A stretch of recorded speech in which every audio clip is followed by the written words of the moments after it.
En esta unidad temática hablaremos sobre soluciones. ¿Qué son? ¿Cómo se clasifican? ¿Cuáles son las formas más frecuentes de expresión de la concentración de las soluciones y su aplicación práctica?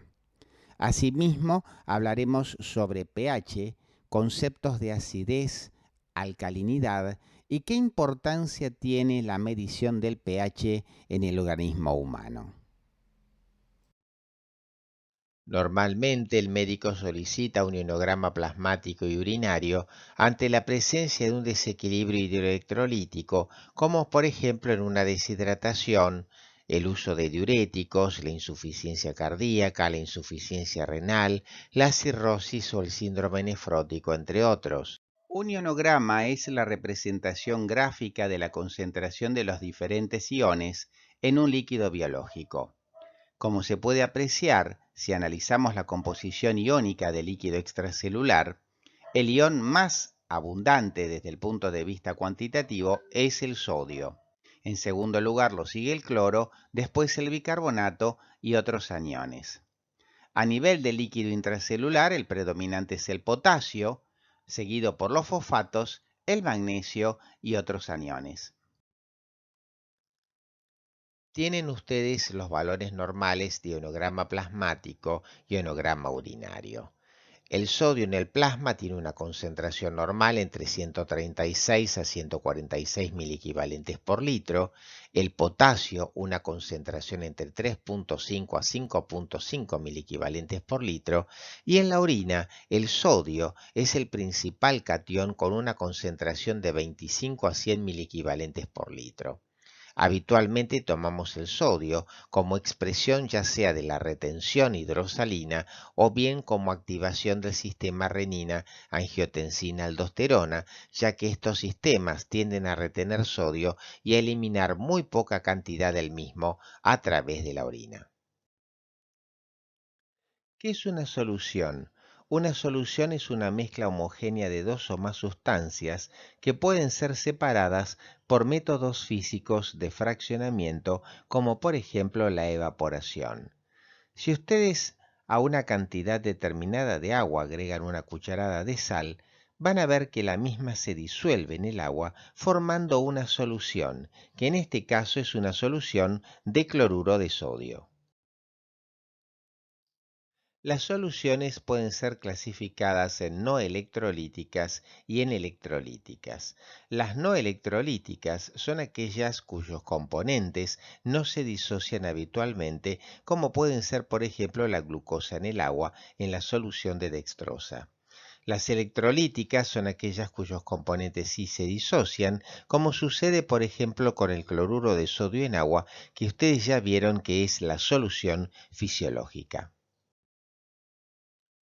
En una solución, el componente que se encuentra en mayor proporción recibe el nombre de solvente. El componente que se encuentra en menor proporción recibe el nombre de soluto. Por ejemplo, en el dextrosado al 5% en agua vamos a encontrar 5 gramos de soluto, en este caso glucosa, disuelta en 100 mililitros de agua. Siempre se debe cumplir que la masa de la solución es igual a la suma de la masa del solvente más la masa del soluto. ¿Cuáles son las formas de expresión de la concentración de las soluciones? Las soluciones se pueden expresar en concepto de masa sobre masa, porcentaje de masa en masa como la molalidad, o bien masa sobre volumen, porcentaje de masa en volumen, que es lo que ocurre más habitualmente. En estos conceptos incluimos la densidad, miligramos por decilitro, gramos por litro, el concepto de molaridad, de normalidad y de osmolaridad. ¿Qué es un mol? Un mol es la cantidad de sustancia, expresada en gramos, que contiene el número de Avogadro de moléculas, es decir, 6.02 por 10 a la 23. Un mol de glucosa es igual a 180 gramos, ya que el peso molecular de la glucosa es 180. Quiere decir que en 180 gramos de glucosa está contenido el número de Avogadro de moléculas. En la práctica, Un mol de una sustancia es el peso molecular de dicha sustancia más la palabra gramos. El peso molecular del cloruro de sodio es 58, lo que significa que un mol de cloruro de sodio es igual a 58 gramos, y el peso molecular del hidróxido de sodio es 40, lo que implica que un mol de hidróxido de sodio es igual a 40 gramos. Fíjense ustedes que para hablar de molaridad tenemos en cuenta también la cantidad de gramos. La molaridad es el número de moles de soluto contenidos en un litro de solución. Cuando hablamos de una solución de glucosa 5 molar, significa que posee 5 moles de glucosa en un litro de solución. Si queremos pasar 0,9 gramos por litro de glucosa a moles por litro, teniendo en cuenta que el peso molecular de la glucosa es 180, realizamos el siguiente procedimiento. Si 180 gramos representan un mol de glucosa, 0,9 gramos por litro representará X moles de glucosa. 0,9 dividido 180, como ustedes ven, les va a dar un valor de 0,005 molar, que si lo queremos convertir a números enteros es igual a 5 milimolar. ¿Qué es el equivalente gramo? Un equivalente gramo de sustancia es la cantidad de la misma que se puede combinar con 1 gramo de hidrógeno o con 8 gramos de oxígeno. En la práctica se obtiene al dividir el peso molecular de una sustancia sobre su valencia. Por ejemplo, el equivalente gramo de hidróxido de sodio será igual a 40 dividido 1. El equivalente gramo de ácido sulfúrico será equivalente a dividir el peso molecular del ácido sulfúrico, que es 98, dividido su valencia, que es 2, y entonces el valor será igual a 49 gramos. La normalidad es el número de equivalentes gramos de soluto contenidos en un litro de solución. En la práctica se calcula multiplicando la molaridad de una sustancia por su valencia. Ejemplo, el cloruro de sodio, si nosotros tenemos una solución de cloruro de sodio 1 molar, es equivalente a una solución de cloruro de sodio 1 normal. En cambio, si tomamos el ácido sulfúrico, que es divalente, podemos ver que una solución de ácido sulfúrico 1 molar se corresponde con una solución de ácido sulfúrico 2 normal. Para hablar de osmolaridad, primero tenemos que conocer el concepto de osmol. Osmol es la cantidad expresada en moles de una sustancia que puede provocar un descenso de punto de congelación del agua de 2 grados, es decir, un descenso crioscópico de 2 grados, o bien un ascenso del punto de ebullición de medio grado cuando es agregada a un litro de agua. Tiene una relación directamente proporcional con el número de partículas presentes en que estas moléculas pueden disociarse, ya que a mayor número de partículas, mayor será la temperatura necesaria para lograr la evaporación y menor la necesaria para lograr la congelación.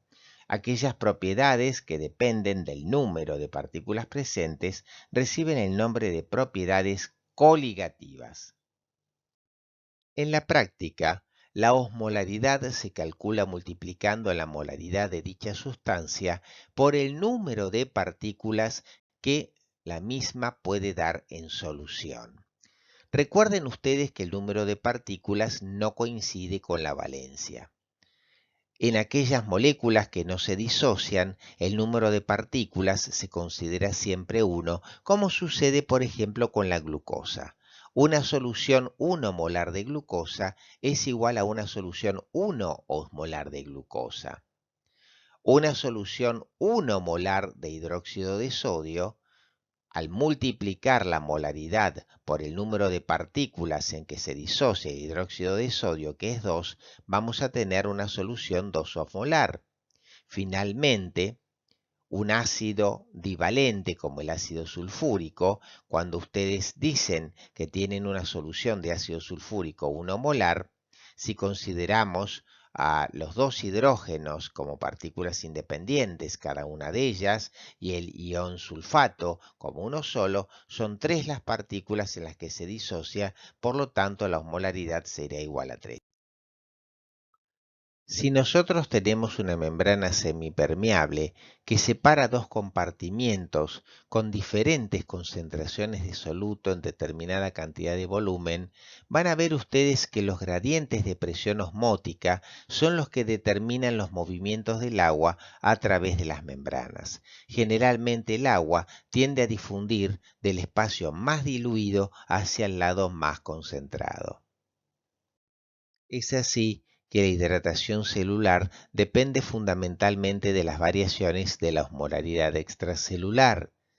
Si nosotros alrededor de la célula tuviéramos un medio hipertónico, la célula se deshidrataría y sufriría un proceso de plasmólisis. Por el contrario, la célula no experimentaría modificaciones osmóticas si el medio entorno que lo rodea tiene la misma concentración de solutos. Por el contrario, si la célula estuviera situada en un medio muy rico en agua, ¿qué sucedería? Se sucedería que el pasaje de agua a través de la membrana semipermeable hincharía la célula y la haría edematizada o turgente. La hidratación celular depende fundamentalmente de las variaciones de la osmolaridad extracelular. A la izquierda se ve como un medio hipertónico atrae agua del medio celular y la célula entonces se plasmoliza. En el centro podemos ver un equilibrio entre el medio intracelular y extracelular y a la derecha podemos apreciar cómo la mayor concentración de sustancias químicas osmóticamente activas dentro de la célula atrae agua. Entonces la célula, al captar agua, se hace más turgente y se edematiza. Entonces, si aumenta la osmolaridad del medio extracelular, el agua sale de la célula y la misma se deshidrata o plasmoliza. Por el contrario, si disminuye la osmolaridad extracelular, el agua entra a la célula, edematiza a la misma que se hace más turgente y por supuesto aumenta el volumen celular. Un ácido es toda sustancia que, en solución acuosa, es capaz de ceder protones al medio que la rodea. Al disociarse genera una base conjugada que aquí pueden apreciar ustedes con carga negativa y en protón. Por su parte, una base es toda sustancia que en solución acuosa, por el contrario, es capaz de captar protones del medio que la rodea. Un ácido con gran capacidad de disociación se dice que es fuerte. Un ácido con poca tendencia a disociarse, como el ácido acético, se dice que es débil. ¿Qué determina que un ácido sea más fuerte o más débil? Básicamente su mayor o menor tendencia a disociarse. En el caso del ácido clorhídrico, se trata de un ácido fuerte con gran tendencia a disociarse en protón y cloruros. Si nosotros aplicamos la constante de disociación del ácido, Ka, vamos a poner en el numerador los productos, protones por cloruros, y en el denominador el reactante, en este caso el ácido clorhídrico. Cuanto más producción de ácido clorhídrico se genere, más desplazada hacia la derecha estará la reacción, vamos a tener un producto de constante de disociación del ácido mucho más alto. Este valor suele ser en cifras muy pequeñas, de tal manera que una forma muy fácil de expresarlo en número entero es convertir lo que se denomina el pKa, que es el logaritmo de la inversa de la constante de disociación del ácido. A mayor disociación, mayor Ka y, como ustedes podrán apreciar, menor pKa. Por lo tanto, un pKa bajo indica una mayor tendencia del producto a disociarse y viceversa. El agua es un electrolito débil, es decir, que tiene escasa tendencia a disociarse. Por cuestiones prácticas, representamos la disociación del agua, que en este caso es el reactante, en protones y oxidrilos, que son sus productos. Aplicando la constante de equilibrio, podemos apreciar que en el numerador vamos a representar los productos, en este caso protones por oxidrilos, y en el denominador vamos a expresar los reactantes, en este caso la concentración molar de agua. De la relación entre la constante de equilibrio y la concentración molar del agua, tenemos una nueva constante que es la Kw, que es la constante de disociación del agua, que es igual a 10 a la menos 14 moles al cuadrado. Si la constante de disociación del agua es 10 a la menos 14 moles al cuadrado y aplicamos la raíz cuadrada, podemos tener entonces que la concentración de protones es 10 a la menos 7 molar, lo mismo que la concentración de oxidrilos. Es decir, que 10 a la menos 7 molar implica que tenemos una concentración de protones en un litro de agua que es de 0.0000001 molar, un valor realmente muy pequeño. Para convertir 10 a la menos 7 molar en un número entero, podemos aplicar un nuevo concepto que es el concepto de pH, que se expresa como el logaritmo en base 10 de la inversa de concentración de protones. Simplemente si ustedes matemáticamente colocan en el numerador el número 1 y en el denominador la concentración de hidrogeniones, van a ver entonces que el logaritmo en base 10 de 10 millones es igual a 7. De aquí surge el pH de 7, que es el pH que se considera como pH neutro y patrón de referencia para establecer si una solución es ácida o si es alcalina. La relación entre pH y concentración de hidrogeniones es inversamente proporcional. ¿Qué es el pH entonces? Es el logaritmo de la inversa de la concentración de hidrogeniones. De la misma manera que hay un pH, nosotros podemos también establecer un pOH o potencial de hidroxilos, que es igual al logaritmo de la inversa de la concentración de oxidrilos. Siempre se da que la suma del pH y la suma del pOH es igual a 14. El pH es una medida del grado de acidez, neutralidad o alcalinidad de un medio biológico. Se toma como patrón de referencia el pH igual a 7, que es un pH neutro. Recuerden ustedes que existe siempre una relación inversa entre el pH y la concentración de hidrogeniones. Es decir, al aumentar la concentración de hidrogeniones, disminuye el pH, piensen en el pH del estómago, por ejemplo, y lo contrario sucede en el intestino delgado, donde al aumentar la concentración de oxidrilos, disminuye la concentración de hidrogeniones y por lo tanto el pH también aumenta. Siempre la relación es logarítmica, lo que en la próxima diapositiva van a ver. Fíjense ustedes que si el pH es igual a 1, la concentración de protones es 0.1 molar. Si el pH es 2, la concentración es 0.01 molar. Si el pH es 3, la concentración es 0.001 molar. Y si el pH es 4, la concentración es 0.0001 molar. Quiere decir que matemáticamente entre el pH 1 y el pH 4 hay 3 unidades. En cambio, entre el pH 1 y el pH 4, la concentración de hidrogeniones, porque la relación es logarítmica, ha disminuido 1000 veces. El pH de la sangre arterial y del fluido intersticial normalmente oscila entre 7.38 a 7.42. No debe confundirse con el pH que se utiliza para ciertas experiencias biológicas, que es igual a 7. Por su parte, la orina es ácida, tiene un pH de 5, al igual que la saliva, que tiene un pH de 6.9. El estómago, por efecto del ácido clorhídrico, tiene un pH de 3. Y en el intestino delgado, por acción del bicarbonato, el pH es bien alcalino, como ustedes pueden apreciar. El pH es un índice cualitativo, no cuantitativo, del estado ácido-base corporal total. porque en cualquier momento alrededor de 2/3 partes de una carga ácida o alcalina es amortiguada por el pasaje de protones hacia o desde el líquido intracelular. El pH es un parámetro sobre el estado del plasma y del intersticio, pero no sobre el medio intracelular. Por eso se prefiere hablar de acidemia o de alcalemia en vez de acidosis o alcalosis.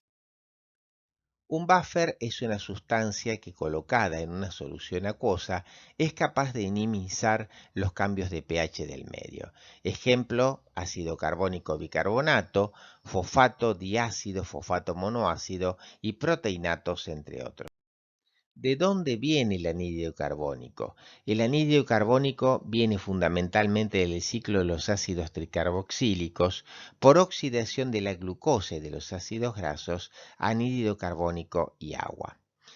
Interviene una enzima que es la anidrasa carbónica, que es capaz de condensar ese anhídrido carbónico con el agua para formar, gracias a la enzima, ácido carbónico, el cual espontáneamente se disocia en bicarbonato y en protón.